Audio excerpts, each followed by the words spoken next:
ये भारतीय जनता पार्टी के लोग जो सरकार में बैठे हैं, ये भाईचारा के पक्ष में नहीं है। ये दरारवादी पार्टी है। भारतीय जनता पार्टी दरारवादी पार्टी है, दरारवादी पार्टी। इनके लिए इंसान के जीवन का कोई मोल नहीं है,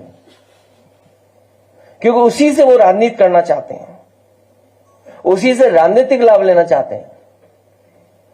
भाजपा के अगर काम देखें हम लोग, या पिछले इतने कार्यकाल का जो हम आकलन करें, तो ये भारतीय जनता पार्टी हृदयहीन पार्टी है। इतनी घटनाएं होने के बाद भी कोई सिंपैथी नहीं किसी के लिए। और उत्तर प्रदेश में कोई एक घटना नहीं हो रही है, लगातार होती जा रही है। जिले उठा करके देख लीजिए किस तरह की घटनाएं हो रही हैं। और तब जब ये नारा लगाते थे कि जीरो टॉलरेंस है, जीरो टॉलरेंस की सरकार है, इस सरकार में न्याय मिलना और न्याय के साथ साथ लोगों की सुनवाई हो, इस सरकार में कहीं दिखता नहीं है सुनवाई भी। भाजपा सरकार के दो पड़ले हैं, एक है पीडीए के खिलाफ अन्याय और दूसरा है भ्रष्टाचार।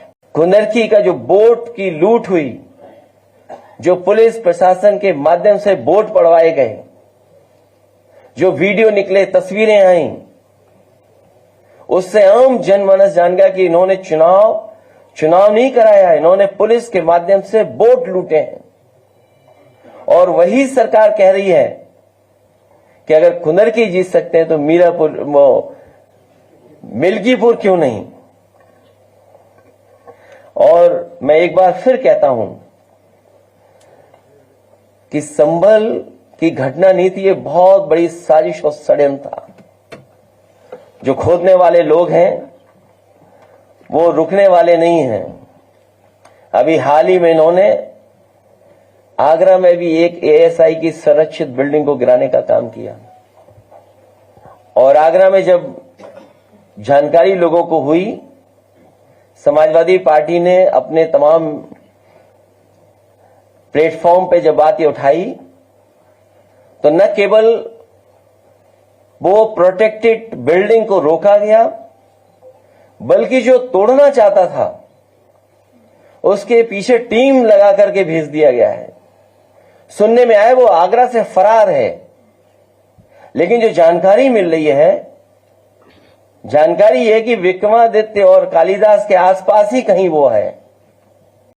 डेमोक्रेसी की बात करने वाले लोग और संविधान की बात करने वाले लोग वो जानते होंगे कि ये अनकॉन्स्टिट्यूशनल है, कि जहां आप दूसरे पक्ष को सुन ही नहीं रहे हैं और ऑर्डर कर दे रहे हैं। और क्या जल्दी थी कि आप तैयार बैठे थे सर्वे करने के लिए, कि आप तुरंत सर्वे के लिए पहुंच गए, जब हर पक्ष ने और खासकर मुस्लिम पक्ष ने ये कहा कि आप सर्वे करने आए तो हम पूरा सहयोग करेंगे, और पूरा सहयोग हुआ। तो क्या वजह थी कि दोबारा फिर सर्वे करने के लिए जाना पड़ा उन्हें, और बिना सुने आप फैसला कर सुना रहे हैं। आप ये भारतीय जनता पार्टी के वो लोग हैं, आप इनका इतिहास उठा करके देख लो। ये सुप्रीम कोर्ट के लिए भी झूठ बोलते हैं, बड़ी बड़ी संस्थाएं उनमें भी झूठा आश्वासन देते हैं, एफिडेविट भी झूठा देते हैं। ये झूठ बोलने वाले लोग हैं, इसीलिए मैंने कहा हृदयहीन लोग हैं। इनसे उम्मीद करना कि संविधान के रास्ते पे चलना आप भूल कर रहे हैं। इसीलिए मैंने कहा कि ये पीडीए पे अन्याय बहुत कर रहे हैं, भ्रष्टाचार कर रहे हैं। पीक पे भ्रष्टाचार है इस सरकार में, चाहे वो दिल्ली वाली बात हो चाहे लखनऊ वाली बात हो। पीक पे महंगाई है आपकी, पीक पे बेरोजगारी है, आप कोई इन्वेस्टमेंट नहीं ला पा रहे हैं। दुनिया में जब आप खड़े हैं और कहते हैं हम 5th लार्जेस्ट इकोनॉमी है, अगर 5th लार्जेस्ट इकोनॉमी आप हैं, तो जिन लोगों को आप फ्री राशन दे रहे हैं उनकी पर कैपिटा इनकम क्या है? मैं अभी पत्रकार साथियों आपसे कहना चाहता हूं कि अगर आप उनके मुंह से ही निकलवा लो कि जिन लोगों को राशन दे रहे हैं उसकी पर कैपिटा इनकम क्या है, कभी भारतीय जनता पार्टी के लोग नहीं बताएंगे।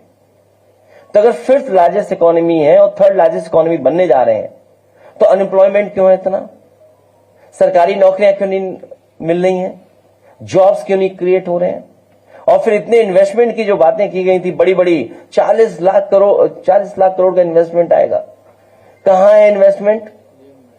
अब तो दूसरे प्रदेश के लोग इन्वेस्टमेंट मीट करने लगे हैं, आपकी इन्वेस्टमेंट मीट पुरानी हो गई, अब तो 2-2.5 साल हो गए होंगे उसको लगभग।